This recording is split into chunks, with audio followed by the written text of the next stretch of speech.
Listen, you're not gonna find anything on me, okay? Trust me. Empty your pockets into the tray, sir, or we'll have to. Your pockets, sir? Lady, the problem isn't in my pants. Welcome back to Thinking Critical. This is Wes, and it's that time of the week where we talk everything X-Men. Well, we're not going to talk everything X-Men this week. We're going to review Wolverine, number 11. This is the first issue with the vampire story where we don't have Victor Bogdanovich in art. We got Scott Easton. Noticeable difference. We're going to talk about that. And then we're going to talk a little bit about the roster for the new X-Men that has arrived. We know who the new X-Men team is. Now, some people might be wondering, like, why aren't you talking about Children of the Atom? We're going to talk about Children of the Atom. We're going to do it tomorrow. We're going to do a full review. There's no way we could do a full review. There's too much to unpack in Children of the Atom of awfulness to put it in this show. So we'll do these two subjects today, and then we'll do Children of the Atom tomorrow. Obviously, here with me is the X-Men historian, the Marvel aficionado. Doc, how you doing? I'm great, man. Thanks for having me. Looking forward to talking some X-Men, man. Are you really looking forward to it, Doc? It wasn't the best week. No. I mean, it was. I don't know. I'd say about on par for last week, and last week was a pretty terrible week. It seems like it's just a question of exactly what level of terrible we're going to get with X-Men these days. Well, I thought the Children of the Vault storyline was actually pretty good. Certainly much better than this Wolverine story.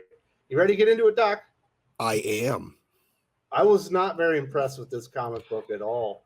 Starting with the art by Scott Easton.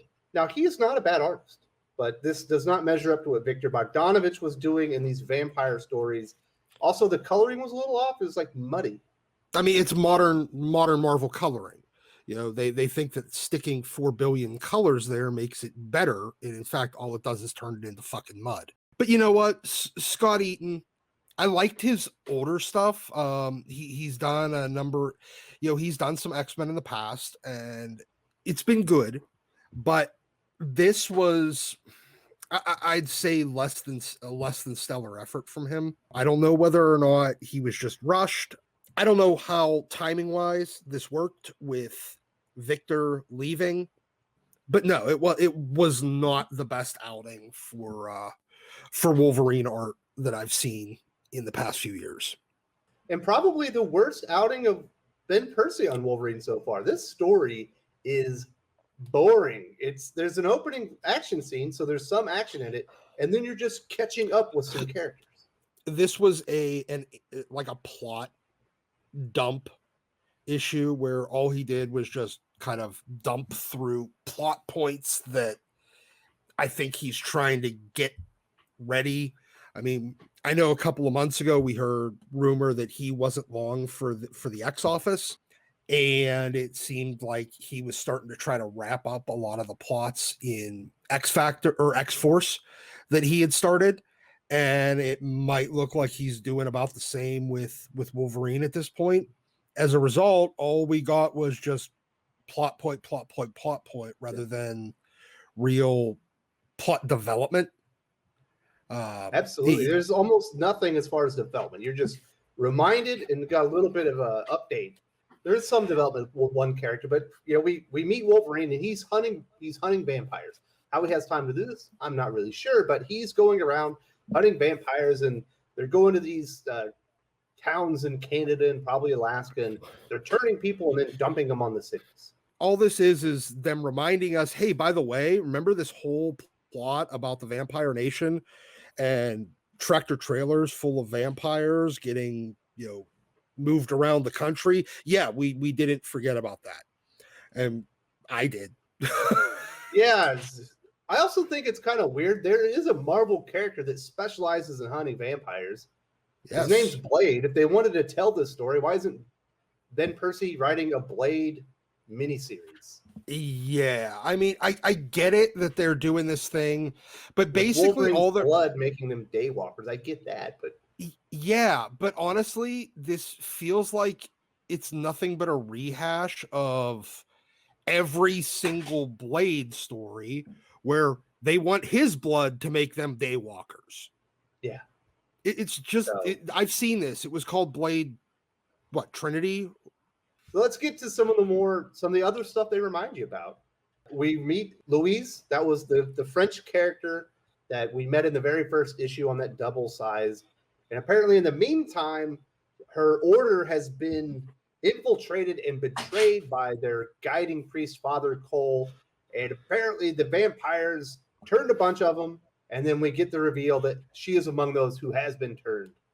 Yeah, I like this character a lot more when she was called the Magdalena and she was published by Top Cow, because her costume's the same, her personality's the same, and her connection to the church is the same. So awesome, great. We get another clone character of somebody else's character. I didn't really have time to give a shit about this character to begin with. I mean, we've seen more from that fat guy with the goatee that worked for the CIA, that Jeff guy. We've seen more of him.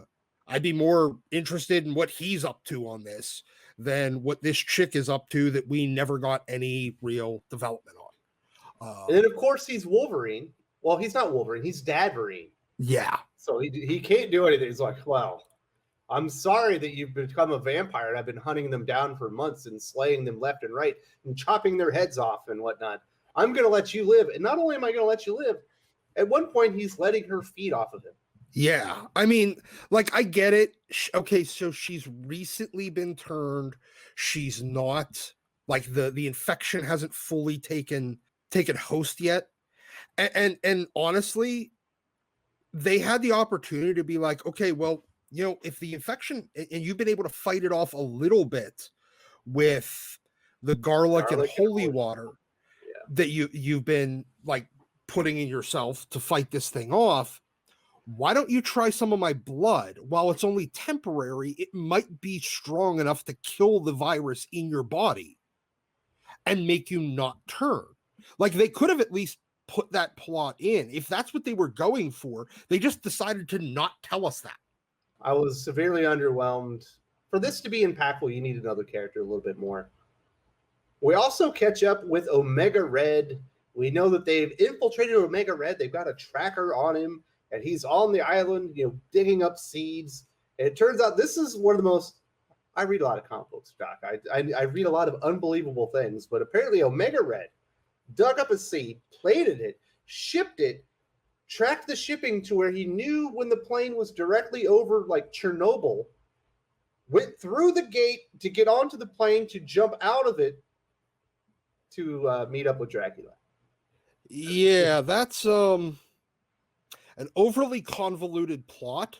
Also doesn't make any sense. I don't know. I ship a lot of comic books. You read a lot of comic books. I read a lot of comic books, but I also ship a lot of comic books. I also buy a lot of things online because I'm a human in the 21st century. I don't know the plane that any of these things are going to be on. Do you? Is there a way to figure this out that I'm unaware of, where I can know exactly what path my package is going to take to get from point A to point B? I don't know this.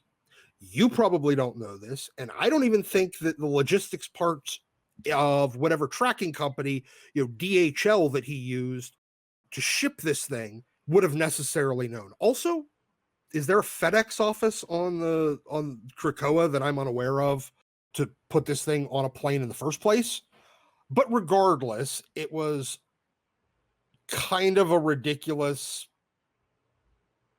plot. It was a way to show that he was trying to avoid detection while also showing that Beast and Sage have got him pinned down and can see it, even if he's jumping out of an airplane, that he's going to land in Chernobyl.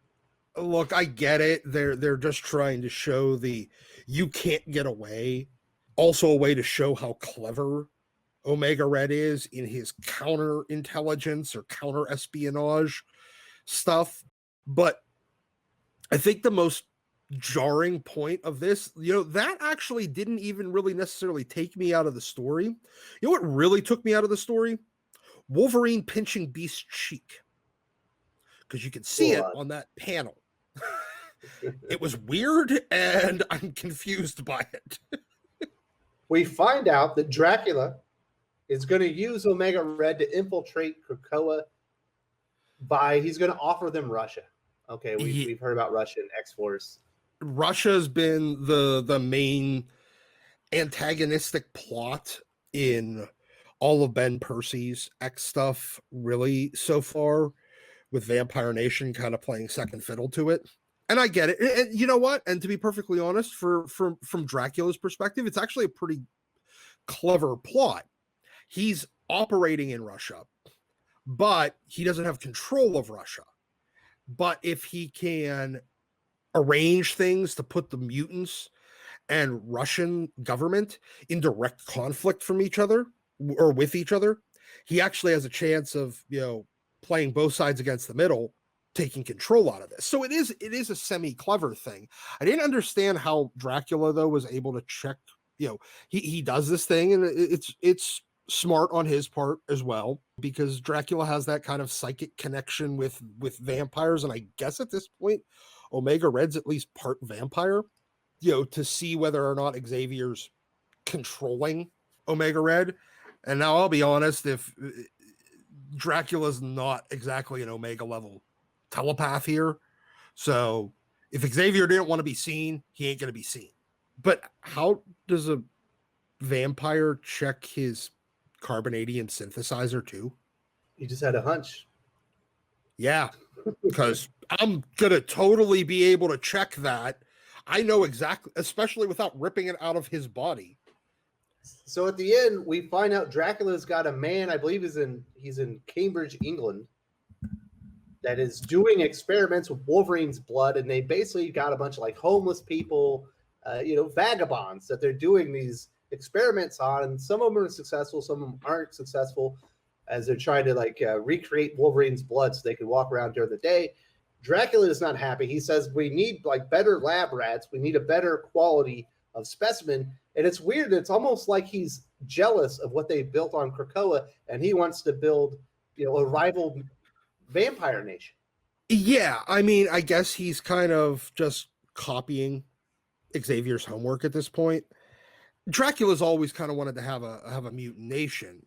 He's always wanted to spread his influence around.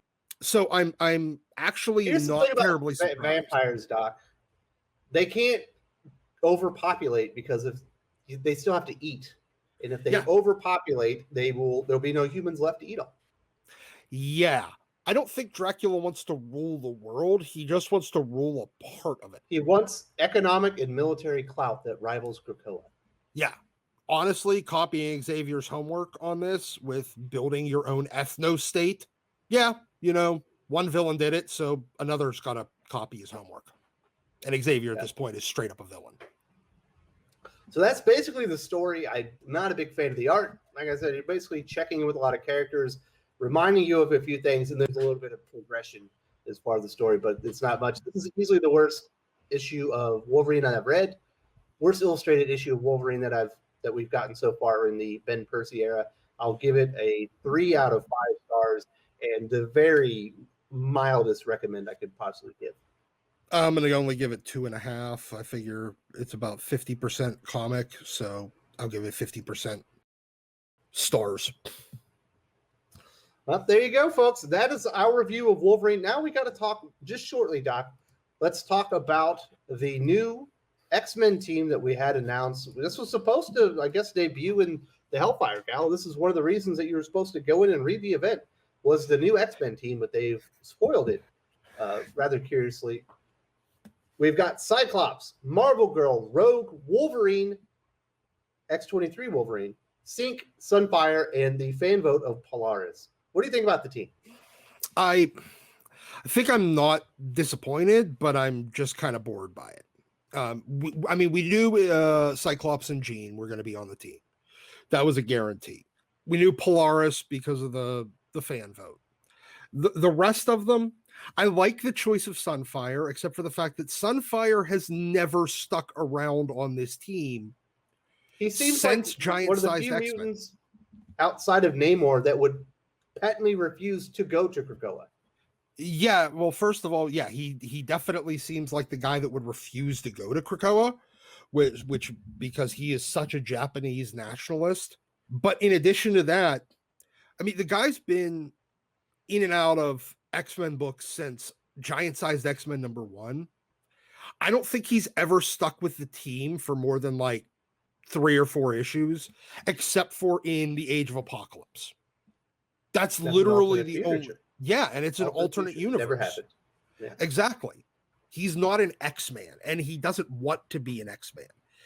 He will pitch in and help out from time to time, but him being relied upon to be an X-Man, not only is that dumb, but you're already basically predicting that he's going to abandon them very early on in this, because that's just who he is. Also, but we know characters have changed when they've been. Should we call it resurrection or should we call it cloning, Doc? I'm calling it cloning at this point. When they're cloned, they appear to have changed. So maybe they made Sunfire a Krakoa nationalist when they cloned him. Maybe. Wouldn't surprise me. I mean, Xavier's doing villain shit all the time, so why not? And he looks like a villain, so why not? I knew that after the Children of the Vault thing, it's not a surprise at all that we got X-23 in sync. By the way, I will still not call her Wolverine. I don't care how much they want it to be a thing. Lara as Wolverine will never be a thing. So I understand them putting that together. So obviously you're going to have the manufactured, relationship drama fallout from their time in the vault, with Sync remembering it and being in love with Lara.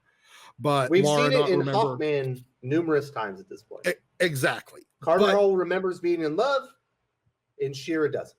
Yes. I mean, this is, we've seen this a million times. So I understand they need somewhere to put that story for the follow-up. So this is a good enough book as any. Now, the thing is, though, once you have Jerry Duggan's going to butcher it. Oh, yeah. Well, first of all, I don't. Jerry Duggan and his bad 80s sitcom fanfic-like writing, it's going to be atrocious. It's just a question of how big of a train wreck it is. Because it's going to be a big goddamn train wreck. Yeah, he's going to write this with all the subtlety of a sledgehammer and with all of the humor of Amy Schumer. Yeah. Now, and then the last character, Rogue. I'm a huge Rogue fan. I love Rogue. But once you have Sync on the team, well, not only that, I mean, because I think they're still married. I don't know. But as soon as you have Rogue on the team, or as soon as you had Sync on the team, Rogue, it's like putting Darwin on there too, or Hope. You don't need another person whose power is to copy people's powers. I mean, I understand they needed a heavy hitter, but they could have gone with Colossus. They could have gone with any strong guy. They could have gone with Armor. They could have gone with any number of other characters. Once you put Sync on this team because you want to do the Sync and X-23 romance story, Rogue becomes redundant. So you got one character two characters that are basically redundant, a romance that's going to be poorly written, a guy that's not a team player on a team book, then 3 that I'm actually fine with. I mean, I'm fine with Cyclops and Jean Grey are in a menage a trois, and the third wheel's gone. Where's the meat and the Sammy? Well, first of all, I'm still not recognizing that as a thing that's happening. You could. That's your own headcanon, sir. We all know what we're reading. They could be banging on in panel, and I'm still not going to believe it happened. Well, there you go. So that's the new X-Men team. Those are Doc's takes, and we reviewed Wolverine here today. We talked about the new X-Men team, and tomorrow we're going to review in full Children of the Atom. You're not going to want to miss it. It's not. It's a terrible comic, and I love it. If you enjoyed this video, please give it a like. I would appreciate it very much. It helps us attract more views for the channel. Subscribe for future commentary, comic book news, and reviews. And don't forget to ring the bell for notifications. If you want to talk comics, movies, and much, much more, you can follow me on Twitter at Wes_from_TC. With that, Salamat Po, and I'm out.